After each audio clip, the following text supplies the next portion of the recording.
Catus, Maximus here. This time talking about the Skil RT1322-00.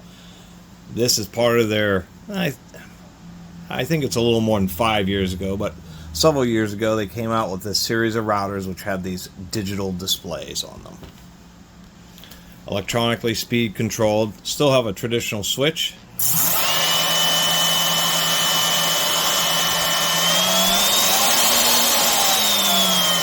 And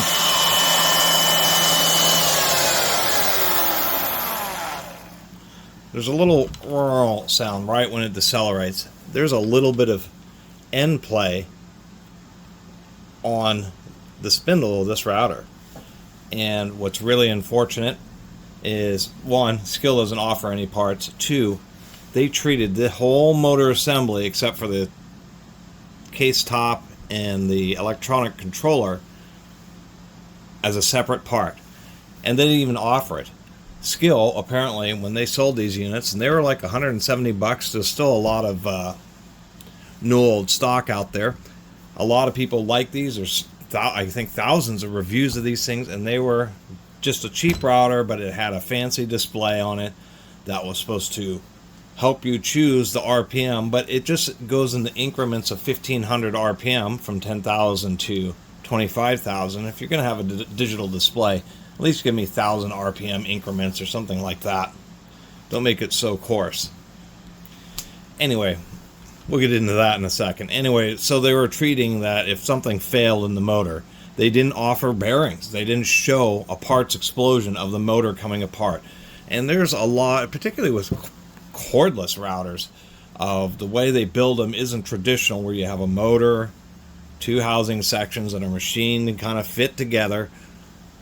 They have like these sleeve systems, and they're just much more difficult to, like, some of them are like a plastic router body with a metal sleeve over it. It's just, you know, been the value engineering trying to get the tools made a race to the bottom has made them difficult to service, and that's apparently what Skil's doing here. I've already looked inside. There's a ton of wires connected to this controller because it does have a little RPM sensor, and people have had, the only part they did sell electrically was the switch, the cord, and this controller. There were oftentimes issues. It will flash red if it has some kind of error, like a sensor error or quote-unquote an overload, and a lot of comments about that. Okay, so this was the claim to fame, and this I got at a garage sale for $35, and I, you know, just some middle-aged people and random stuff at a garage sale, and I thought, why not try it out? I think it may have been dropped because it doesn't have its base. This came with both a plunge base, which is what's on this, as well as a fixed base, and this has a half-inch collet. This is a 14 ampere or 1680 watt router. It's pretty powerful. So what you had is you had these different modes. So this is, I have this camera zoomed way in. There's no way anybody can tell these little icons, which are actually different shaped router bits. So you could choose your shape of router bit, you could choose the diameter, and you can see it kind of automatically selects a speed for you. The problem is going through these menus is more of a hassle than knowing that big cutters go slow, small cutters go fast, and big cutters tend to burn out routers because you have to go slow if you have a variable speed router, but then that means slow motors mean low amounts of airflow and they overheat. So you have like hardwood, softwood, and then a plastics, and I don't know why they would even include plastics if it's the same RPM as softwood. They should just do softwood and hardwood. So, and I think they just dazzled people. When you adjust the RPM here, you get it in the numbers, you get it in 6 levels. That would be the equivalent to the 6 levels on traditional power tool speed dials. And you have like a little signal strength or a little bar graph. So they're showing you the adjustment of speed 3 different ways on the very same line of display. So, but they won't, but they wouldn't offer a parts breakdown on the motor, and they're telling you if the motor fails that you just need to buy a whole new set when this thing was current. The parts are now obsolete. The other thing is that this spins at 25,000 RPM, which is pretty darn fast for half-inch routers. A lot of actually half-inch routers, the nice professional ones, the Makita 3612BRs, those are 22,000, 23,000 just because of the diminishing returns and the increased load and wear on things like bearings. Increase in expense of balancing a motor to the higher RPM. So this thing also has, which I also find nonsensical, is what we have. It's a green light letting you know that the tool has power. So I suppose if the display doesn't work, you know that the router is still plugged in and live. Kind of seems redundant when it has a backlit display. Wish it would have been green. Even if it does flash red when there's an issue, it'd still be nice if this was green backlit, not trendy blue, which is harder to see. And the hilarious thing about the motor and the bearing situation is it has traditional brush caps. Like this thing would last through multiple sets of brushes. And people love it, but I think they're just weekend warriors. This is the type of thing that would just... And maybe this was dropped, as I said earlier, but there is end play on that spindle, and it has a bad vibration when it decelerates after turning it off.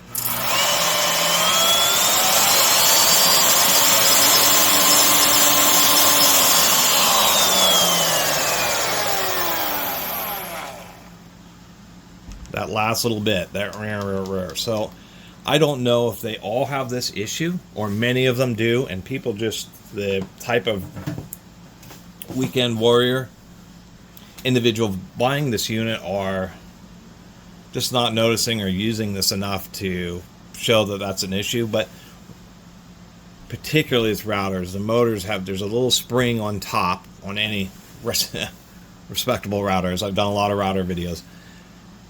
And that just puts a little bit of tension on the bearings so that they can't kind of vibrate or jump up and down, which causes massively accelerated wear. And so when you ever are looking at a used router, there's just two simple things. Make sure the collet's kind of tight so you're not feeling just a loose nut.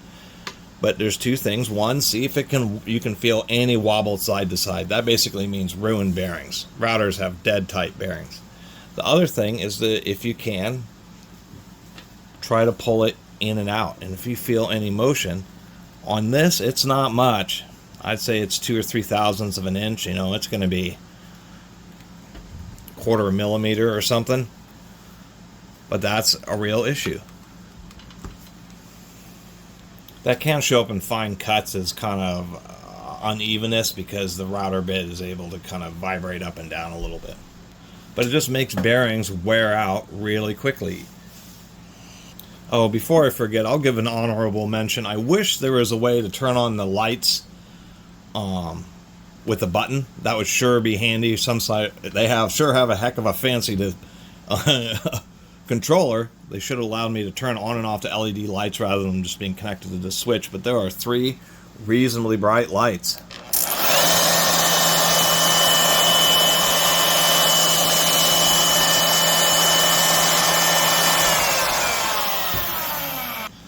Other than that, as far as this plunge base, they put boots over the stanchions. I don't know if that makes a difference. This one's missing its whole precision gauge, which surprisingly enough is a replacement part. You can still get cords and really common stuff. You just can't get a controller or those types of things. So it would have the traditional micro adjust, and you can have various steps.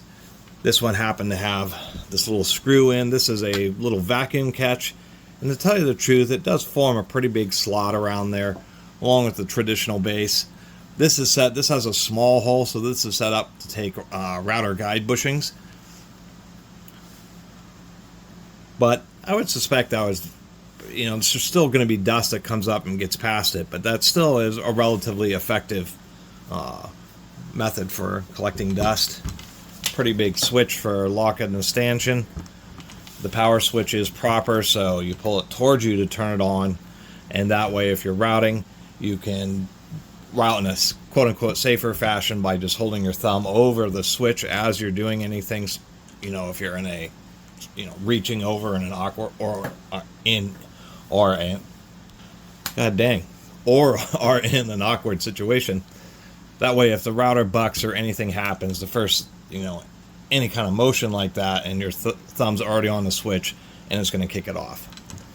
It does not have an electric brake like some of the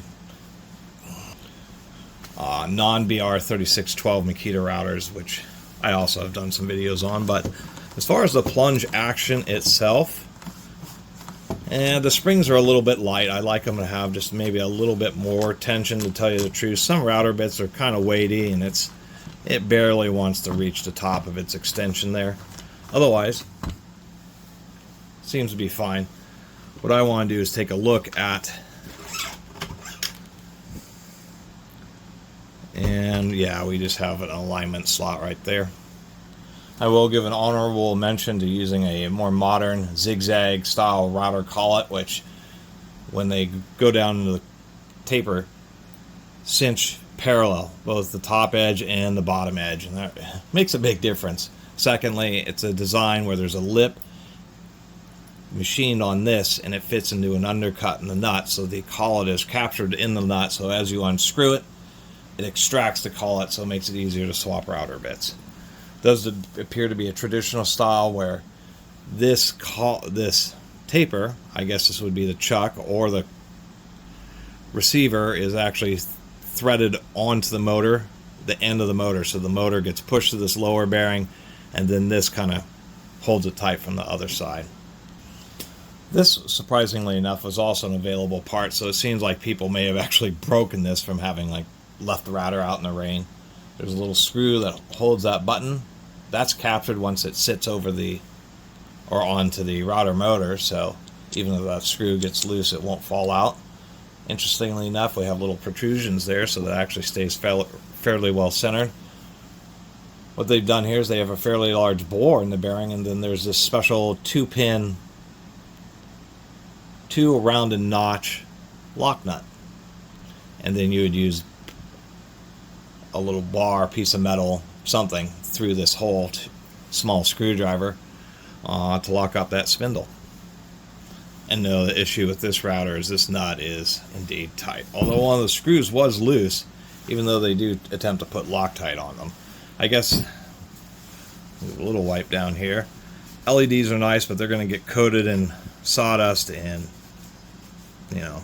mere milliseconds, the easiest way to put it. But, I mean, all the things of this router, I appreciate that, and it seems to be something pretty rare in corded tools. A lot of cordless tools, they've really added a lot of helpful lighting to the various tools, but it's something that is, it's seen that corded tools are more get the job done rather than being particularly fancy about it. And so things like nice LED lights have taken a while to show up, and something like a router, and having 3 of them actually provides quite a bit of light. It's actually quite helpful. It was one of the reasons I actually picked this up until I got it home and said, if I don't do something, we're going to have, these bearings will fail in not much time. So I've decided, there's 2 choices. One is to, I'm going to put a screwdriver through these holes and then use a chisel and carefully tap on those corners. I'm going to see how, this is a very thin, just jam nut, so I'm just going to lightly vice grip it and see if that's all it's going to really take.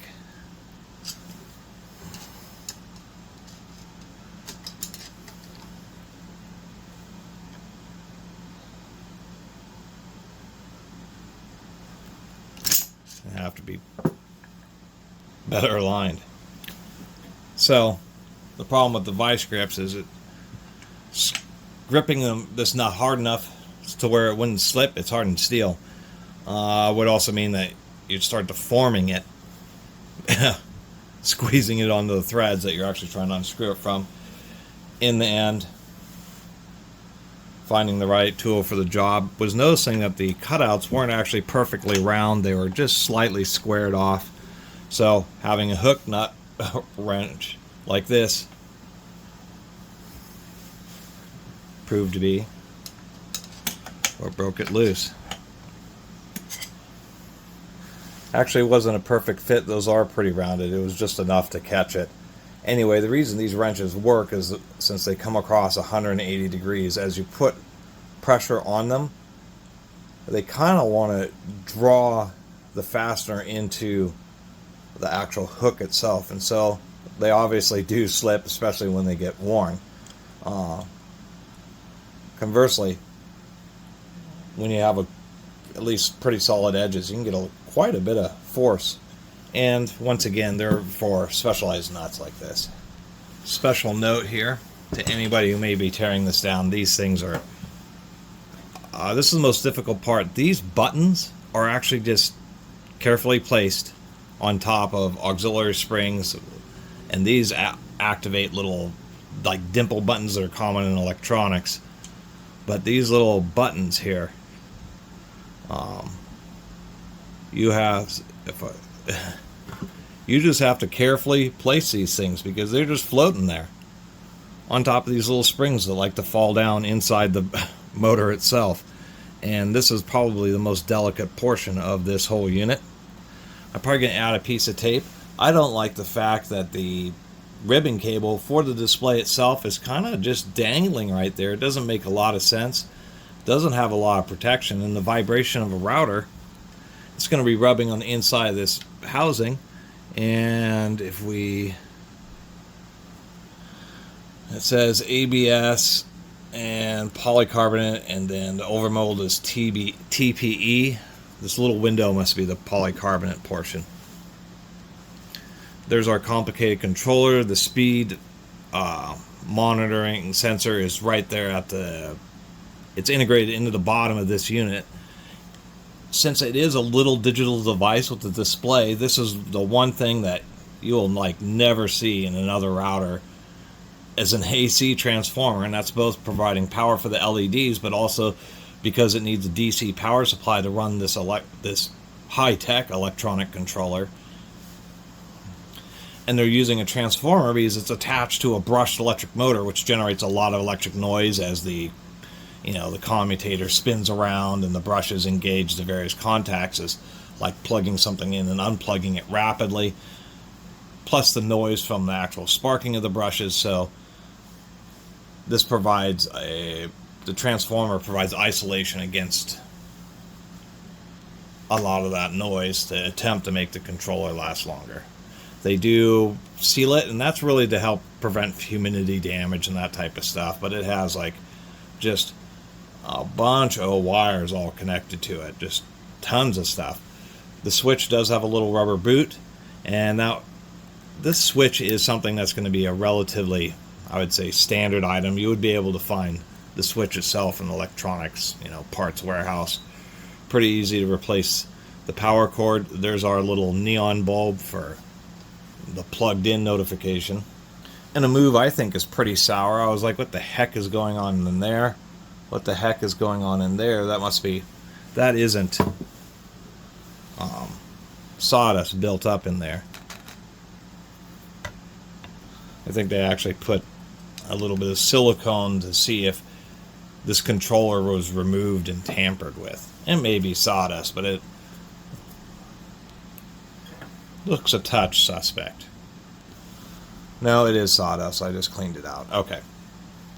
Yeah, cheap assembly. It's kind of hard to see from here, but it is indeed true. This brush guide assembly they're supposed to be absolutely parallel to the commutator bars, and it is ever so slightly off angle.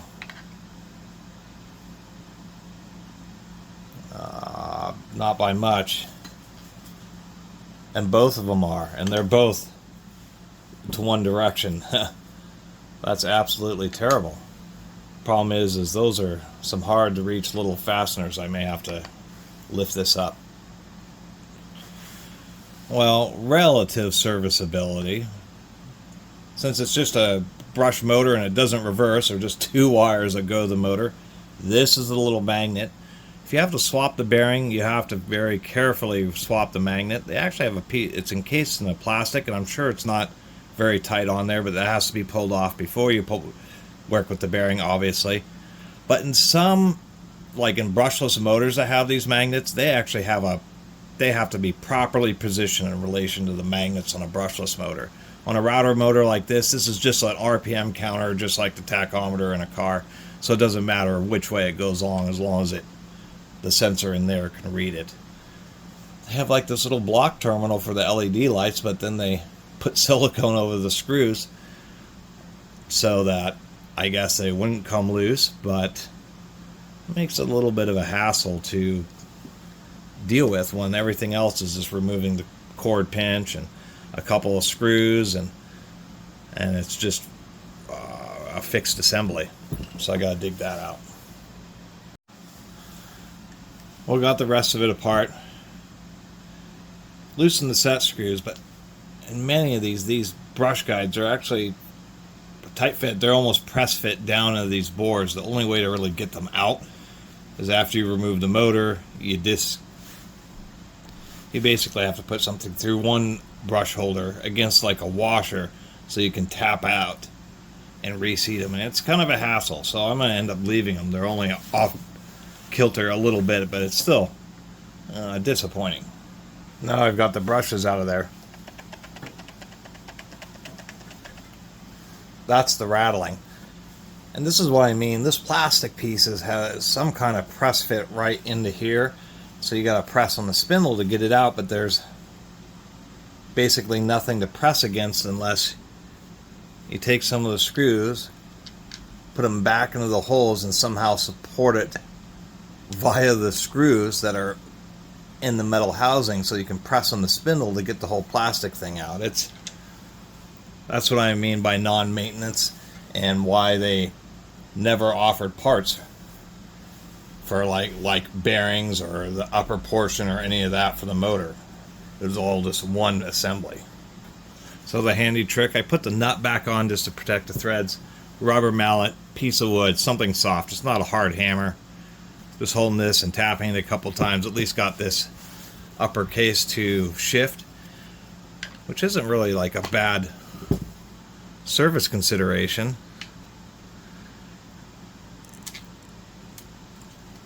Paying attention to where those darn LED wires, they go through that little, there's like a little slot right there. Also with the LED wires, before I forget, since this is like the only comprehensive teardown video, the positive goes on the outside, red on the out, black towards the end. I guess to give it a double insulation, since this upper sleeve portion meets this inner sleeve, making it all double insulated. This is a tube. It has the baffle. The reason the fans have the baffle is to force more air to go right through the core of the motor. And we can see the root of our issue. We do have like a little steel washer, right? Come on, camera, right there. But for some reason they elected to use a silicone washer there, which the idea is it's flexible and it provides some of that spring tension. The issue is it just isn't reliable, especially, silicone's a reliable material, but under the conditions of the router, lots of vibration and squishiness, it kind of just gets squished flat. So they need, and it's hard to provide like a constant level of tension with that. I'm supposed to use wave washers, and I just don't know why they chose not to do that. This little silicone washer, that's like a, for your garden hose or something. Basically because it's gotten mushed and flattened some. The steel spring actually provides a constant level of tension over time. And it's such a weird and oddball mistake. Well, after closely feeling the bearings, I suppose that they actually still feel okay. So that vibration, it just has such low hours on it that basically caught it in enough time to where I don't have to deal with trying to swap out the bearings. Get this reassembled here. Anyway, nothing special about the motor. It's folded contacts. At least they put some extra epoxy on it, but this was more of a budget router set, that's for sure. And that's what attracted a lot of people. It had a fancy display and a lot of power, and was like the big 1/2-inch router with a plunge and fixed base for basically half, and it was a quote-unquote name brand of Skil. People bought a lot of them. There are thousands of these things out there. Quick reassembly note, this is actually non-symmetrical. There's a little notch that isn't on this side. Where the wire runs, you can see that, a little protrusion. So the sleeve can only go in that way. these screws weren't quite tight enough. I didn't put a lot of pressure, I just wanted to make sure they were tight, and this lower one actually turned a good eighth of a turn. Not so bad to get apart. I don't know why Skil would just say, screw it, we're just going to sell them. They're only going to offer the motor. They weren't offering the motor, I should say that they wouldn't even bother offering the motor. The controller goes out, you can replace that, the cord, the switch. Otherwise, just buy a new router. It's just shameful. A couple of reassembly notes. This black piece, once you get it down, you can kind of cinch it a little bit, or about halfway, but it's a pretty tight fit. Don't forget, they are longer screws for the cover, shorter screws that are on the inside, and just slowly increment until you can slide it down. So that noise that I had shown earlier, now this has it spins nice and freely, but absolutely no end play. Now it feels like a proper router motor with a perfectly tight spindle. I mean, I just don't understand the logic behind this. I mean, this is something where they use it in testing and they say it works fine. You know, we put 20 hours on the router in testing, or 50 hours, and it seems to be just fine. When in reality, a silicone tension washer is not what you use in this situation. You use something that has constant and consistent spring tension. So anyway, to finish it off, after that little bit of effort, happening to have a proper wave washer, well, I suspect partially besides the fact that silicone under a lot of constant pressure can squish out and deform, take a permanent set. But I also suspect it was kind of squishing out into the hole, and that's why this thing was just so loose. But I've never seen, lots of power tools have little rubber cups that go over the bearing, so when the bearing seize, if they seize, they'll tear up the cup rather than the plastic housing. That's different than just trying to use this as a tension washer. And my other suspicion is there's just more space, and there's enough maybe variance in that plastic molding to where this thing just simply was not thick enough. But there's a reason that there are special spring-loaded washers for motors, and that little vibration, I mean, that really would have ruined that kind of stuff destroys bearings in tens of hours rather than this actually lasting through sets of brushes. And I was kind of disappointed about when I initially discovered that, but now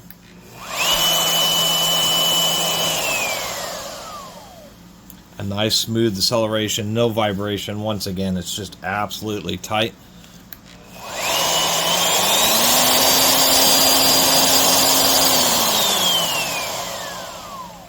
And it was a bit noisy at the highest speed just because it was allowed to develop vibrations. Now that there's just proper tension,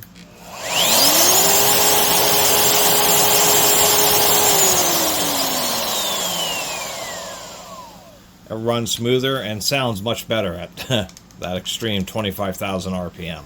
So anyway, that's the deal with this Skil router. It was one that I was picking up just because I was using a router speed controller or a Variac for a better quality router speed controller. And I have a few variable speed trim routers, but larger, more powerful routers that are variable speed are a little bit more of a premium. I've seen some over the years, but they've commanded high prices. So getting this one is right up my alley because I still think it's kind of cool to have this high-tech digital display there. To be honest, my criticism of 1500 RPM increments, it's 10,000 to 25,000 is 15,000 RPM difference, and so they're giving you 10 steps of speed control, which I guess is okay. The whole select your bit, select your diameter, select your material is just, it's just for somebody who, the problem is having enough knowledge to work through this interface. You're already going to know that I have a big bit, I'm going to go slow, or whatever I'm doing, I'm going slow, or you're going to say, I have a tiny little flush cutting bit that's 1/4 inch in diameter, so I'm just going to ramp the speed up. I will give them credit. that it does remember your last setting after getting unplugged and plugged back in. It remembers your last all your last settings, so I think that's kind of neat. And then once again, I do like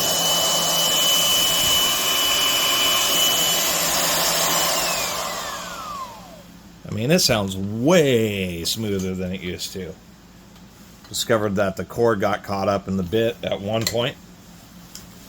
Anyway, thanks for watching my overly long review of the Skil RT1322-00, which, short of, surprisingly enough, a single washer issue, which in this situation ended up being a severe problem, it's not a bad little plunge router. 1680 watts, 14 amp motor, is a nice amount of power, and it's actually kind of nice to have a soft start, constant output router that does have quite a few speed increments. It makes for a more versatile tool. Anyway, thanks for watching. See you next time.